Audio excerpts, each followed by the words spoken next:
Dear select viewers of my YouTube channel, Writer Sandhanam Speaks, I welcome you once again.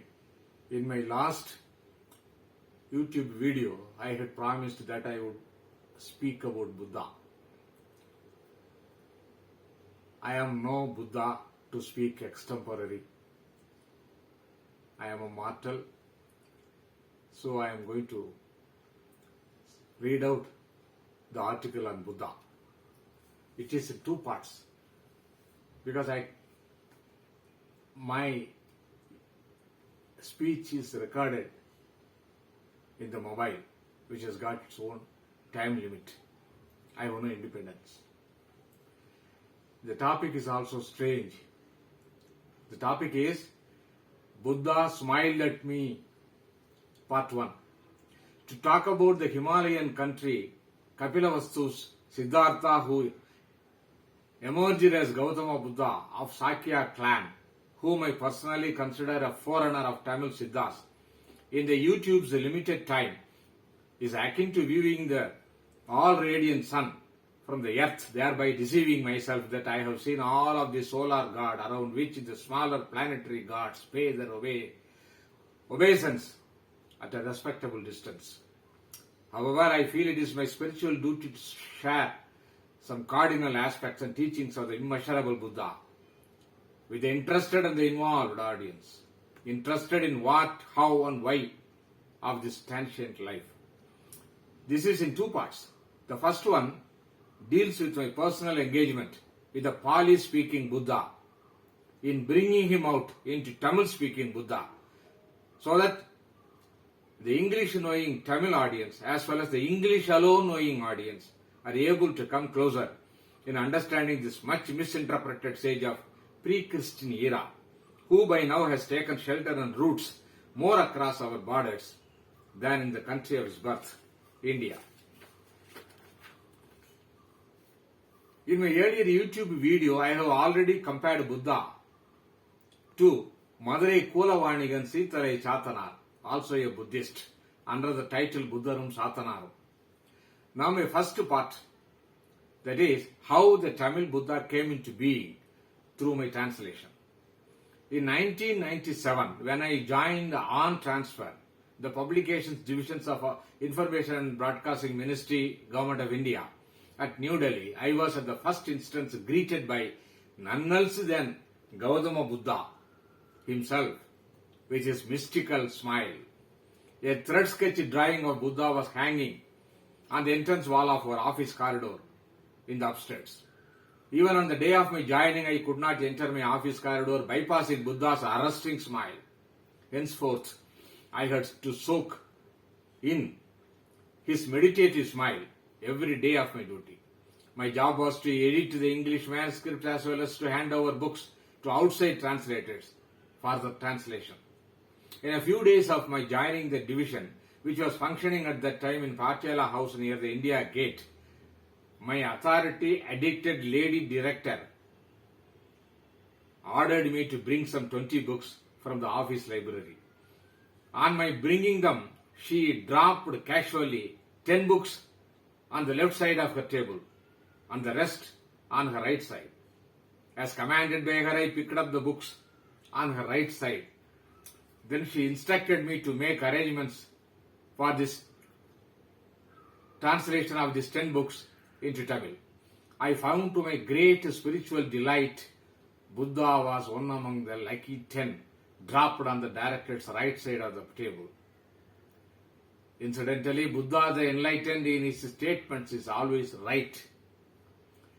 The name of the book is The Gospel of Buddha by the German-born author Paul Carus. This book is one of the sacred Buddhist Bibles all over the world. I have seen it in the Buddha Vihar adorned with golden color and placed reverentially amidst the pantheon of Buddhist literatures. Myself in my school days, as in the case of other boys, had come across the sacred name of Gautama Buddha in the textbooks. Also heard some miraculous anecdotes about Buddha, like subduing the highway robber Angulimal, etc. The oft-quoted Buddha's signature tune, that desire is the root cause of human suffering was also never missed, but without knowing the full import of the meaning of the word desire. Besides this sketchy knowledge, I never knew anything about the intricacies of his exclusive teachings till I met one Mr. Jayaraman, a Sanskrit scholar, well versed both in Upanishads and Buddhism. When he quoted, Sangara is Prachanna Buddha, that is a disguised Buddha. When he said this, my interest in Buddha grew manifold. With this background, when Buddha by Paul Carus fell into my hands, by divine chance, my joy knew no bounds. While I handed over the 9 books to the translators in Delhi itself, I could not find the 10th man for Buddha. Incidentally, there is a spiritual story in the oft-repeated Paramartha Guru stories about the missing 10th man.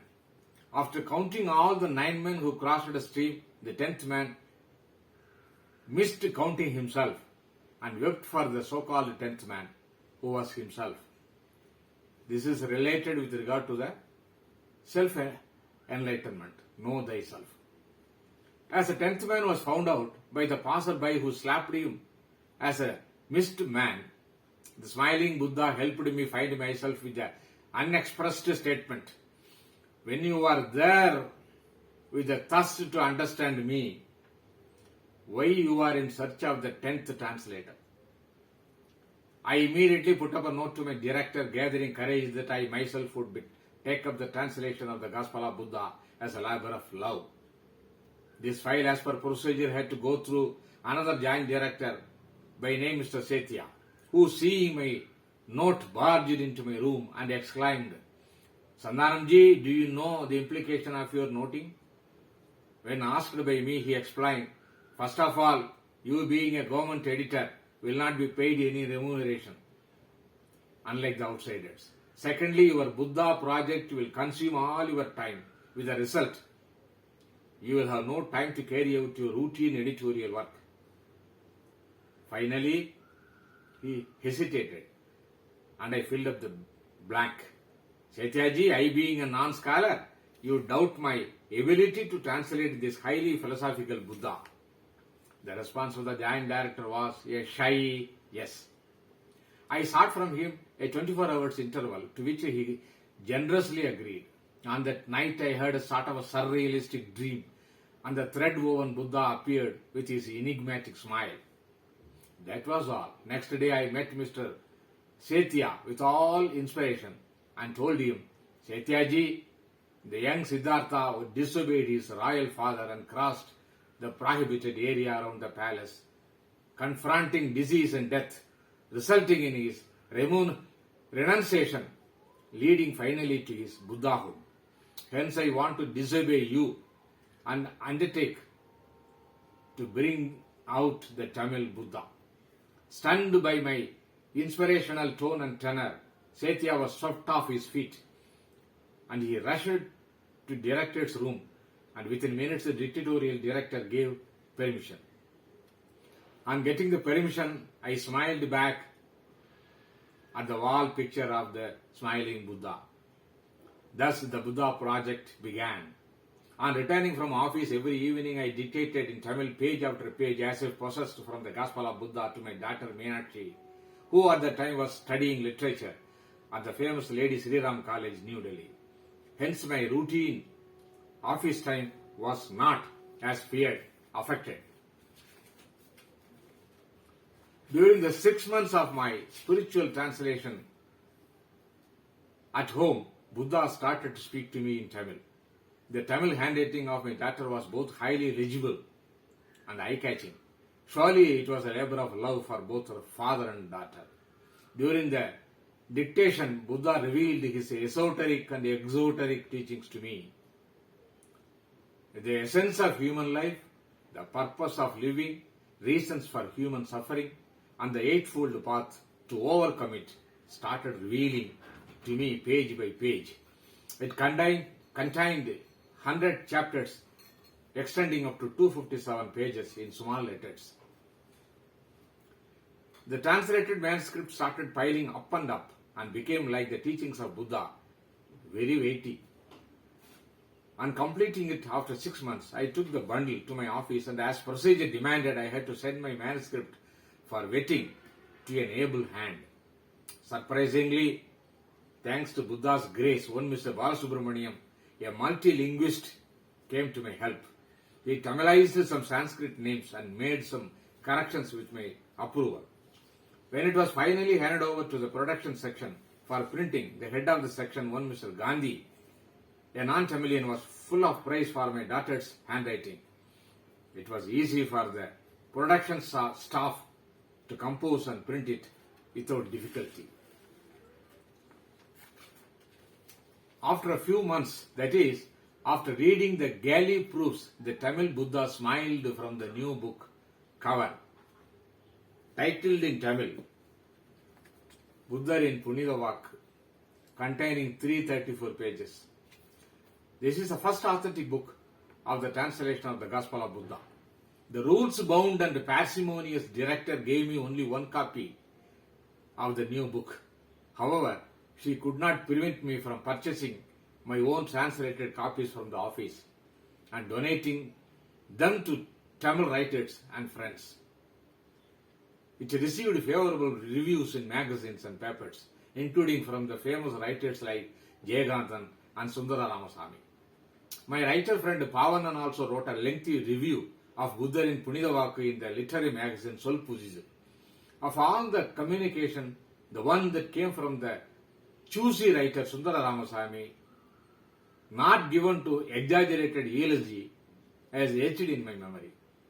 In his letter to me, he said in Tamil, உங்களின் புத்தரின் புனித வாக்கு நூல் மறுபடியும் வாசிக்கத் தகுந்ததுதான், மொழிபெயர்ப்பு சிறப்பாக இருந்தது. That is, your book is worth reading twice, and the translation was excellent. I simply translated Buddha, and it was the teachings of Buddha, not mine. Perhaps Buddha, the teacher par excellence, made himself clearer and simpler by using my Tamil. With the passing of time, the book found its second edition under the supervision of my young editor friend, Ponniyin Selvan. It was printed in 2017. The first print was in 2000. A second edition in a government department is a rarity too. So the smile of Buddha continues to enchant the readers. With the clarity I received from this book, Buddha in Punidavaku, I seized any book on Buddha that came in my way and plunged myself into it, heart and soul. Some of the books are 3 volumes, so heavy. The Dialogue of Buddha by Rice Davis. The Buddha by Oldenburg. Nagarjuna's Moola Madhyama Karika. 7 works of Vasubandhu. And finally, Vinaya Pitika, Suddha Pitika, and Abhidhamma Pitika. The more I read these books, the better was my understanding of Tamil Jnanis, like Tamil Siddhas, Thai Manavar, Tirumular, Ramanar, Manikyavasagar, and so on. More importantly, I found the echoes of Buddha in the Sar oracle voice of U.G. Krishnamurti, whom I personally stumbled into in Bangalore in the year 2000, whom I consider as an English-speaking modern Buddha. He also dismissed like Buddha, soul, I, spirit, ego. I am going to read out from the calendar of U.G. Krishnamurti a sentence. What I am saying is outside the field of teachability. It is simply a description of the way I am functioning. It is just a description of the natural state of man. That is the way you, stripped of the machinations of thought, are also functioning. The ultimate goal of religious life, Buddha said, is liberation of mind. That is what this calendar also tells. My conclusion is, the voices of these enlightened sages were different, their backgrounds dissimilar. They spoke in various languages. Their expressions were unique, but the fundamental essence is same. It was Gautama Buddha who famously said, "Truth is the topic of my conversation." The truth under various topics by Buddha will be revealed in my second part. To strike a personal note, after translation and release of this Gospel of Buddha, and the energy, after the energy put in by my daughter to bring it out. Though she is my daughter, I am grateful to her. She is peacefully settled. Thanks to the benediction of Buddha, I am also peacefully retired. For a government servant to peacefully retire is also a rarity. Thank you very much.